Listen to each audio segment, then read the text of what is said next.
Quais métricas que você está utilizando para medir o sucesso desse approach? I read the code, eu leio o código. Esse tweet aqui foi controverso em 2026. Vamos falar sobre isso. Em 2026, ninguém mais revisa o código da IA. Na verdade, algumas pessoas revisam, mas a questão que está acontecendo aqui é a seguinte. Nós temos o nosso queridinho Fable 5 e amigos, né? Fable 5 e similares, ou então GPT 5.6 Sol, Química 3. E eu acho que eu posso falar sem medo nenhum de ser polêmico que esses carinhas aqui são de fato melhores do que a maioria dos engenheiros. Eu diria que se você me dá uma tarefa, ou você dá essa mesma tarefa pro Fable, numa relação entre qualidade e velocidade, o Fable vai ser mais rápido que eu. Talvez eu entregue com mais qualidade, talvez eu entregue com mais carinho, mas o Fable vai entregar muito mais feature, muito mais rápido e provavelmente com uma qualidade adequada, e o mesmo vale pro GPT Sol e o mesmo vale pro Química 3. O resultado prático disso daqui é que isso vai gerar uma quantidade enorme de código. Uma quantidade tão grande, mas tão grande de código que as pessoas não têm tempo sequer para revisar todo o código. E o resultado disso, obviamente, é a nossa chamada aqui, que ninguém mais está revisando o código da IA. O código está sendo mergeado sem revisão. Pessoalmente falando, eu posso te falar o seguinte. Na empresa que eu trabalhei nos últimos meses, pra gente era muito verdade a frase de quem tem alguma coisa, tem medo, e a gente acabava revisando todo o código, mas é porque o nosso cenário, ele era um pouco específico. O nosso cenário mexia muito com dinheiro e mexia pouco com features. Não, uma empresa de pagamentos. O que a gente precisa oferecer para os nossos clientes é velocidade, robustez e usabilidade simples. Então, pra gente não fazia sentido gerar tanto código, gerar tanta feature. A robustez era muito mais importante. E também, quando você tem o potencial para causar prejuízos multimilionários no seu cliente, você vai tomar muito cuidado com todo merge. O resultado prático disso é que durante os últimos meses a gente revisava todo o código sempre. Ou pelo menos, todo o código daquela aplicação que era core business, saca? Quando você tem incentivo financeiro que você pode tomar um prejuízo multimilionário nas costas, você não vai mergear qualquer coisa, você vai tomar muito cuidado. Mas o meu caso não é o caso de todo mundo. E o caso de todo mundo tá muito mais próximo disso daqui. O caso de todo mundo tá muito mais próximo do Uncle Bob, que o Uncle Bob fala que eu não reviso o código escrito por agentes. Vamos falar um pouquinho sobre isso. Vamos falar sobre, pô, galego, se a gente não tá mais revisando o código, o que a gente tá fazendo ao invés disso? E como que a gente pode continuar entregando software de qualidade, mesmo sem revisar linha por linha o código, tá bom? Antes disso, vou te falar rapidamente do patrocínio de hoje, que é a Abacus AI. A Abacus oferece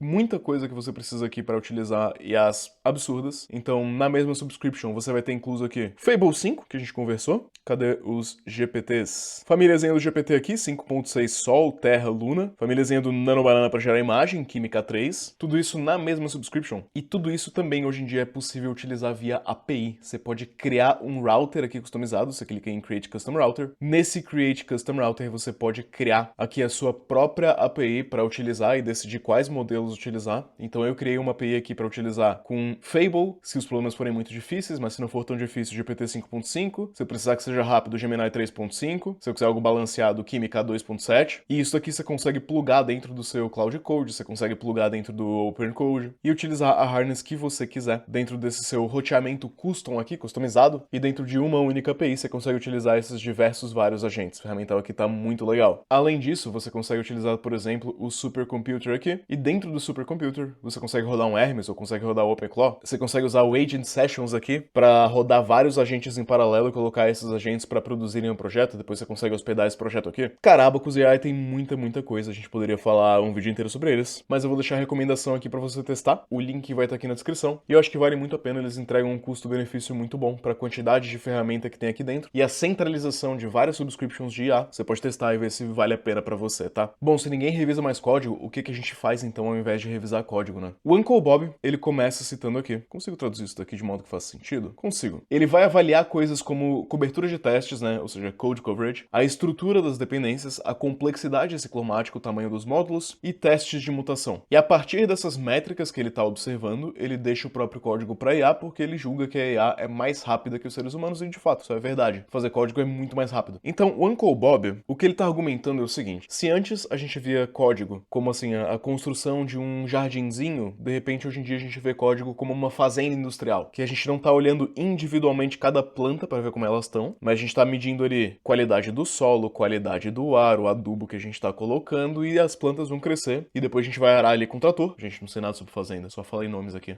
Então vamos pegar isso daqui e vamos anotar. Testes, coverage, testes, mutação. O que eu adicionaria aqui? Testes para prevenir regressão, testes end-to-end, né? Não são testes diferentes, né? Claro, esses modelos aqui não existem, né? Eu tô falando para você pensar em ter testes que meçam coverage, testes que façam mutação, testes que previnam regressão e, de modo geral, testes end-to-end que garantam funcionamento. Todas essas coisas aqui, a gente consegue ter algum grau de objetividade, a gente consegue mensurar de alguma forma, certo? Ou um teste passa ou ele não passa. Ou um teste executa uma linha de código ou ele não executa uma linha de código. É objetivo, é critério numérico. Estrutura de dependências, objetivo também. Você consegue ver o fluxo, você consegue plotar isso num grafo e ver se tem alguma dependência circular, ver se está estruturado da maneira com que você visualiza essas dependências, ver se as dependências estão sendo injetadas de um modo que faça sentido. Perfeitamente objetivo. Tamanho dos módulos, novamente, perfeitamente objetivo. Você consegue mensurar em número de linhas. Talvez não seja a melhor métrica, mas não dá para dizer que ela não é objetiva. Ela é objetiva. Complexidade ciclomática. Se você nunca viu complexidade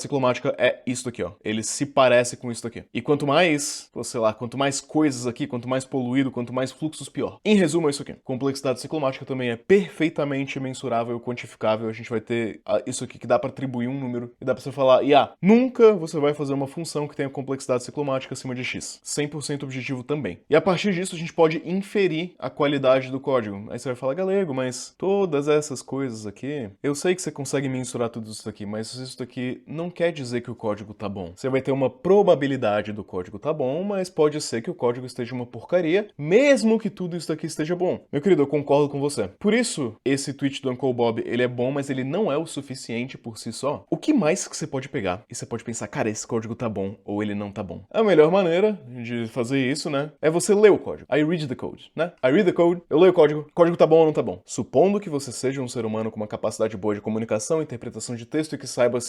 explicar, com certeza você consegue ler um código e você consegue me explicar o porquê que o código não tá bom, certo? Afinal de contas, você acha que o código tá ruim por algum motivo, você consegue me explicar esse motivo. Eu espero isso. E se você consegue me explicar esse motivo, você também consegue escrever essa explicação. E se você consegue escrever essa explicação, você consegue escrever essa explicação num cloud.md e num review.md. E é isso que o Boris, o criador do Cloud Code, vai argumentar aqui. Todos os times devem estar escrevendo cloud.md e review.md, skills, docs, que permitem que agentes produtivamente trabalhem dentro das suas codebases com zero contexto adicional de quem está promptando ela. Hoje em dia a gente está vendo uma migração. Tem muita resistência contra isso, mas eu tenho enxergado que esse aqui é o caminho do futuro. Não importa se eu gosto ou não disso, não importa se eu acho isso daqui certo ou não, o fato é que eu acho que isso daqui é o futuro. Eu posso estar errado, tá? Eu não sou um expert nisso, você vai ter que me desculpar, ninguém é um expert nisso. Esses desenvolvimentos são tão recentes que é impossível se formar um expert nisso daqui. Eu acredito que a expertise leva anos, e como isso daqui é um acontecimento de 2026, não existe nenhum expert nesse assunto. Não existe nenhum expert em controle de qualidade de código de IA. Você pode ter experts em controle de qualidade de código, você pode ter experts em criar IA, não tem nenhum expert que tenha feito essas duas coisas juntas por muitos anos. Não, mentira, talvez tenha alguém, vai. Tem muita gente fazendo muita coisa,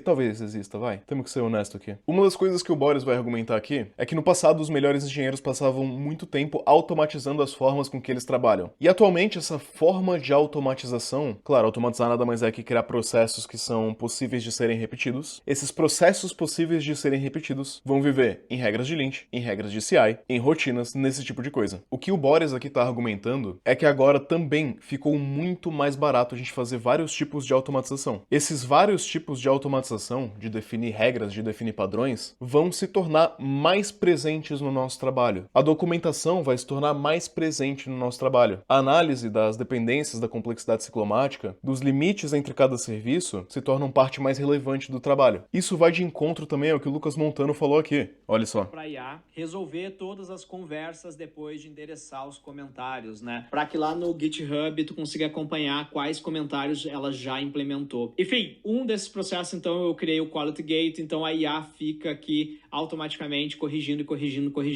isso aqui. O que é isso aqui eu vou descrever agora para ti, tá? Porque eu tenho vários baseline, que seria qual que é a base que ele tem que pegar como referência, tá? De melhorias. No momento que tu coloca um Quality Gate no teu projeto que nunca teve controle de qualidade, o teu projeto... Essa ideia do Lucas Montano, ela também vai de encontro com tudo que a gente falou aqui. E o que o Lucas tá falando é que você vai basicamente mensurar. Você vai, igual a gente tá conversando aqui, construir esse ferramental, construir o Quality Gate, construir uma skill, botar um agente waiting loop para ficar babysitting ali um pull request, e o pull request só vai ser possível de ser mergeado caso ele preencha uma série de pré-requisitos objetivos que a gente consegue descrever. E você pode inclusive ter um revisor que utiliza do seu cloud.md e do seu review.md para ver se o pull request se adequa às estruturas, se adequa às instruções. E claro, você nunca vai ter 100% de assertividade numa IA, mas você nunca vai ter 100% de assertividade num ser humano também. Então é possível você utilizar um cloud.md e um review.md como também um input dentro de um review automático do seu pull request. E uma IA que agora vai estar vestindo o papel ali de revisor do código vai também falar, não, isso aqui tá legal, isso aqui não tá legal, corrige isso daqui. E dessa forma você cria sua fazenda ali automatizada de código. Novamente, eu não sou um expert nisso, mas é um movimento que tá surgindo, tá cada vez maior nas empresas. Você já consegue ver vários artigos falando sobre isso. Tem esse artigo aqui do Paulo Tarso, acredito que ele é brasileiro porque ele fez em inglês e português. E nesse artigo ele vai detalhar coisas como, por exemplo, a métrica de test coverage, a métrica de complexidade ciclomática, a métrica de tamanho de módulos, a métrica de teste de mutação, e ele vai abordar aqui tecnicamente como que você faz essas coisas. Lógico, esse aqui é um artigo claramente muito baseado no tweet do Uncle Bob, mas existem pessoas colocando isso em prática, descrevendo como colocar isso em prática. Se você quiser, eu posso trazer um vídeo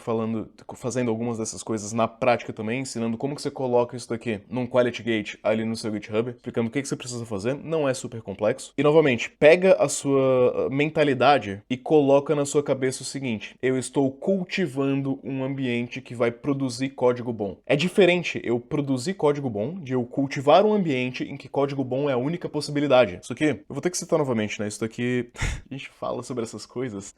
O nome disso daqui é Engenharia de Software. Se você quiser o livro exato que te descreve várias dessas coisas aqui, é o livro de Extreme Programming. Esse livro deve ser de 2001 ou de 99, algum desses anos aí. Cara, faz 25 anos já que esses conceitos existem. E eu acho que a prova real, a prova viva de que eles são bons conceitos, é que agora que produzir código tá muito barato, produzir código tá muito rápido, tá muito fácil você produzir uma grande quantidade de código, tá todo mundo falando sobre isso daqui. Doideira, né? Por fim, enquanto a gente tá nesse período de transição, no período de eu reviso o código, pra ir pra eu não reviso o código, eu vou te deixar umas guidelines que é, cara, é muito fácil eu vir aqui e eu te vender um sensacionalismo. Eu falar, não, ninguém mais revisa código, acabou, esquece. Amanhã você vai parar de revisar código, você vai implementar tudo isso daqui do dia zero, amanhã. Mas não é assim que funciona, vamos com calma. As coisas não acontecem da noite pro dia, as empresas não podem adotar isso daqui na correria. Né, quem tem aquela coisa tem medo. Você deve ter medo, isso é bom. Você não deve adotar isso daqui, assim, de hoje pra amanhã, na pressa, não é assim que funciona. No mundo real, a gente tem uma certa parcimônia. A gente tem que nos dar a liberdade de estar errado, de cometer erros. A melhor forma de você cometer um erro é cometer o erro quando ele é pequeno e inconsequente. Então você não vai fazer isso na empresa inteira de uma hora da noite pro dia, né? Não vai funcionar. O que eu acho que você deve fazer daqui pra frente? Vamos supor que você é uma pessoa que tá revisando 100% do seu código hoje em dia. E você quer transicionar pra isso daqui, que eu tô achando que é o futuro da engenharia. Você pode discordar de mim ou não, mas eu tô achando que é o futuro. Você quer transicionar para o futuro. Começa fazendo o seguinte. Começa avaliando duas coisas. Risco e dificuldade. Dificuldade barra complexidade, tá? Se uma tarefa for de baixo risco e ela for de baixa dificuldade ou baixa complexidade, a gente tem uma probabilidade bem alta da IA acertar, e como a gente tem um risco baixo, caso dê errado, não tem um problema muito grande. Para esse tipo de tarefa, esse é o primeiro tipo de tarefa, esse é o primeiro tipo de pull request que você vai começar a colocar o pezinho aqui na quantificação, nos reviews automáticos de IA, e é o primeiro tipo de pull request que você vai permitir fazer um merge sem revisar o código, desde que,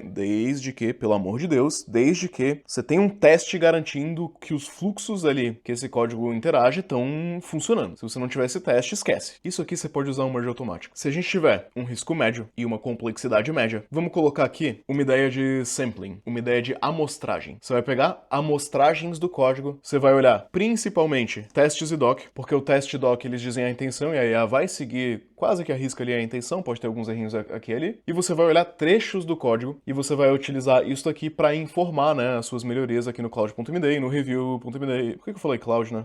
Obrigado Anthropic, mas agents.md, né? Anthropic não gosta do agents, enfim. E nesse primeiro momento, quando você tiver mudanças de alto risco, coisas que envolvem, o que é mudança de alto risco? Autorização, autenticação, pagamentos, senhas, migração de banco de dados, YAML de infraestrutura, permissões sem entendeu, né? Cara, esse tipo de coisa aqui, nesse primeiro momento, esquece. Revisa manualmente. Revisa manualmente em pares, em 2, 3, 4, 5 pessoas, revisa manualmente. Hoje em dia, a maioria das empresas e a maioria das pessoas não tem a maturidade, e eu não digo maturidade no sentido de você ser adulto. Eu digo a maturidade no sentido da sofisticação do seu ferramental não é o suficiente pra você se dar o luxo de não revisar isso daqui. Isso daqui, revisa. E aos poucos, você consegue ir migrando pra esse futuro glorioso aqui, tá bom? Gente, vamos com calma, tá? A IA faz a gente acreditar que tá todo mundo correndo, que tá todo mundo indo muito rápido, que tá todo mundo produzindo as novas empresas multibilionárias com IA, mas sabe uma coisa que eu não vi ainda? Eu não vi ainda nenhuma empresa multibilionária sendo feita só com Fable e rodando 300 milhões de agentes em paralelo. Se 300 milhões de agentes em paralelo conseguem produzir a mesma coisa que 300 milhões de desenvolvedores de software produzem em 10 anos, bom, então cadê o Figma 2? Cadê o Photoshop 2? Cadê a empresa multibilionária que é inteiramente construída em cima de IA? Ela não tá aqui hoje. E se ela não tá aqui hoje, vamos com calma.